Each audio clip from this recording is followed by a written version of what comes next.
Lipstick sales are up, and that might mean bad news bears for our economy. Ever heard of the lipstick effect? The lipstick effect. Get ready with me while we talk about the lipstick effect. Welcome or welcome back. My name is Jada if you're new here, and today I want to have a quick chatty discussion about the lipstick theory. The Lipstick effect Is an economic theory that suggests people are more likely to buy affordable luxury items like lipstick during economic downturns. And how we've seen this in various industries, or evident in various industries, and how it's kind of been in effect for a minute now. But let's first talk about hair. I'm not an economist whatsoever, but what I do know is just a couple of years back when we were sort of doing better financially as a country, people were splurging more on hair. Obviously the popular hairstyles are different based on our cultural background, but for, I guess, non-Black women, you see them splurge more on highlights, balayage, color altogether, going bleach blonde or whatever, they call platinum blonde, I guess. And then for Black women, American Black women that is, you see them splurge more on wig installs or other protective styles that are more pricier. Even braids, which are almost the same price as having an install done. But now for Black American women, we see that we're mostly gearing towards quick weaves, clip-ins, flip-over methods, and other inexpensive services versus those installs and pricier services. And for white and non-Black women, we've seen them gear more towards slick back hairstyles, French rolls, quick blowouts. And also a lot of them who have had their hair dyed blonde are just letting it not rot out, but fade out naturally back into their natural hair color versus going to the salon and maintaining a very expensive service, which is to make sure that your blonde stays blonde and it doesn't become a dirty blonde. But the biggest popular hairstyle yet that I can say is popular no matter the cultural background is a blowout. We've seen this with roller sets, roller teasers, the overnight curls where they have the satin rod that ties around. People are also using t-shirts to hack that method as well as the heated round brush. A lot of people are also returning to Dominican hair salons, and they're known for having this insane method to blowing out your hair and getting it bone straight, which I love. So that's the hair aspect of it. Now let's get into beauty.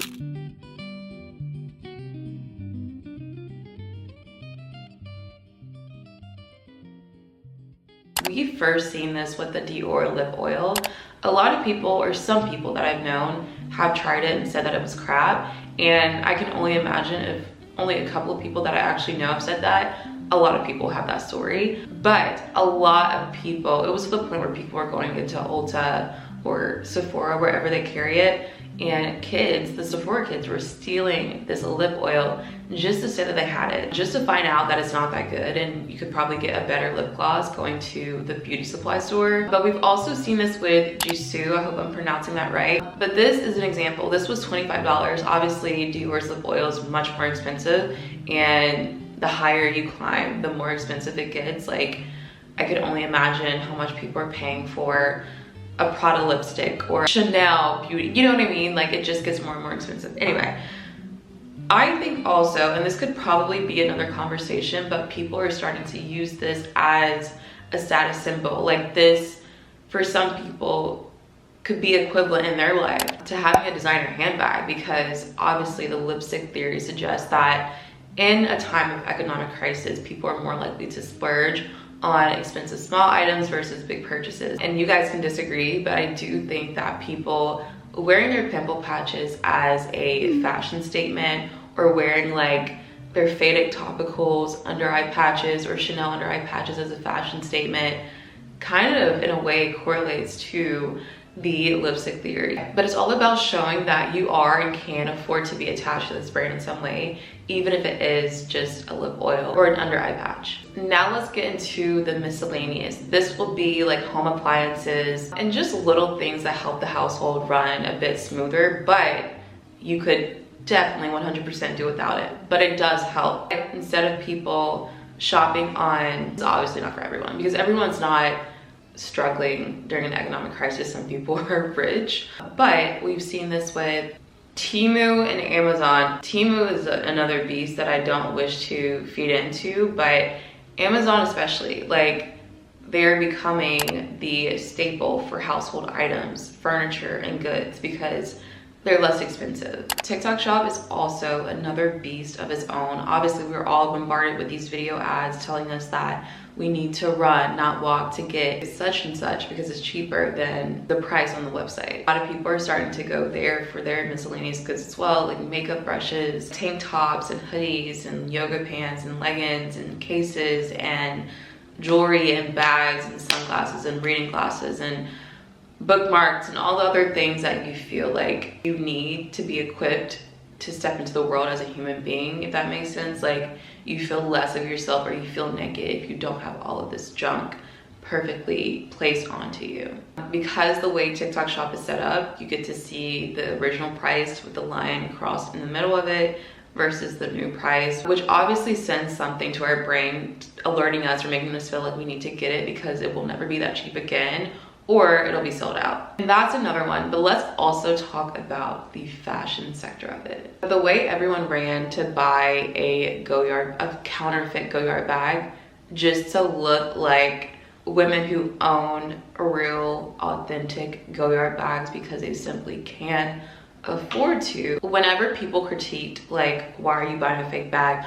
Oh, I'm not gonna pay that much for a plastic, that design, I'm not paying that much. So why do you want the fake version of that? And then people would also say they're made from the same manufacturer. These designer bags are no different than the fake one. Like, they're all the same material. So again, why do you want the Goyard bag? Why do you want the bag that looks like the Goyard bag if you are downplaying the quality and the price of the real thing? You know what I mean? You would think, because a lot of people are also starting to realize, like, I'm not about to pay hundreds of dollars for polyester or for literally material made out of oil and plastic. No, and I get that, fair argument, but you would think if someone made that argument that they would then, like, maybe it sent them down another rabbit hole to realize, like, okay, why are we wearing polyester? Why is polyester the most popular fabric there is? No matter if it's a higher end fashion brand or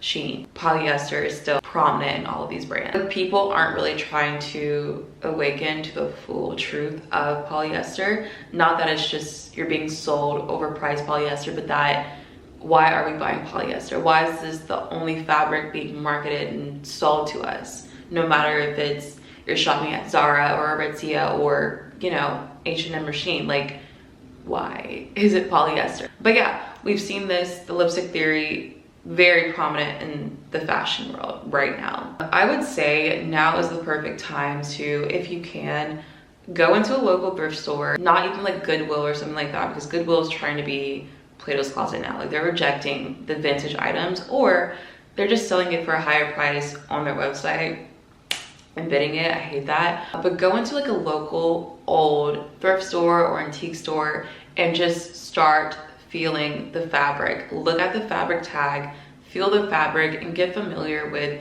quality fabric clothing, so that when you do shop, whether you shop whether you shop second hand or first hand, you know what's worth your money and what isn't. Polyester, obviously, again, if that's the only thing being sold to us, it's kind of hard to escape, but there is a way to escape it. Like, it's not inescapable, it's just it's becoming more difficult. But that would be my advice to you guys, is like, if you do care about quality clothing and obviously you want to start pulling back from this huge monster that is fast fashion and just consumerism altogether, that is a perfect step when it comes to your clothes, because we do spend a lot of money on clothes. We also waste a lot of clothes, like a lot.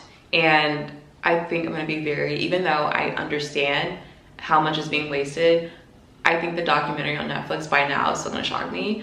But yeah, go into a local antique store, thrift store, feel the clothing, get familiar with the quality of the fabric, know what the fabric is, and start there. And so that if you do wanna shop, start shopping locally, start supporting those stores that are still carrying quality clothing. And that's why I also thrift, because my clothes that are like older clothes, quality is magnificent. Now, no, don't get me wrong, there are some things that I've gotten from Shein years ago, maybe like misguided or something. Like a few pieces that I've kept because they've helped really greatly, and I don't wish to get rid of them just because I don't shop at anymore. But yeah, that's a start. I really hope you guys liked this video as much as I enjoyed making it, and I'll see you guys next time. Bye. I love you guys so much.